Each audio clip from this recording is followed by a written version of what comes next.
রাজধানীর ধানমন্ডি থানার প্রতারণা ও চাঁদাবাজির অভিযোগে করা মামলায় জব্দ থাকা মোবাইল ফোন, আইপ্যাড ও পাসপোর্ট নিজের জিম্মায় চেয়ে আবেদন করছেন মেঘনা আলম।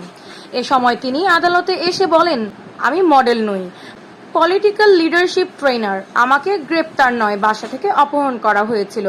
রোববার 22 জুন সকালে ঢাকার মেট্রোপলিটন ম্যাজিস্ট্রেট এম.এ. আজহারুল ইসলামের আদালতে হাজির হন মেঘনা আলম।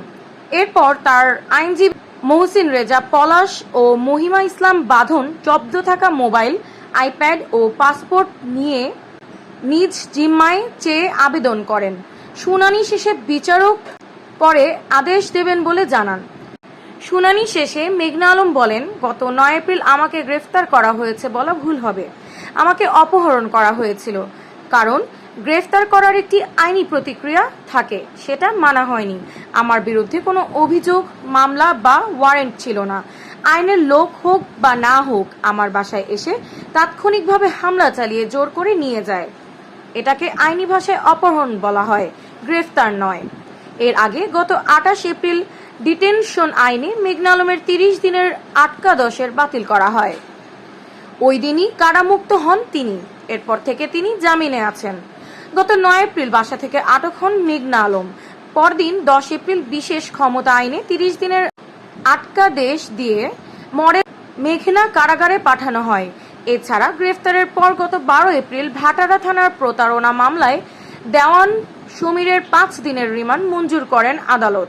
গত 17 এপ্রিল রাজধানীর ধানমন্ডি থানার প্রতারণা ও চাঁদাবাজির অভিযোগে করা মামলায় তার 5 দিনের রিমান্ড মঞ্জুর করেন আদালত।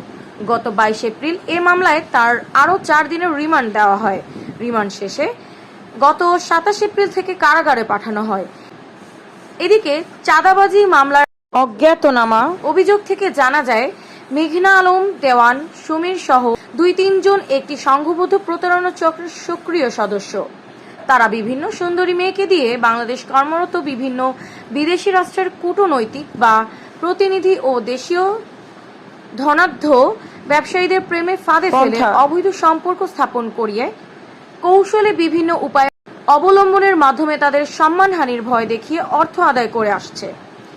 সম্প্রতি সৌদির রাষ্ট্রদূতের সঙ্গে মেঘনা আলমের সম্পর্কের বিষয়টি বিভিন্ন গণমাধ্যমে উঠে আসে।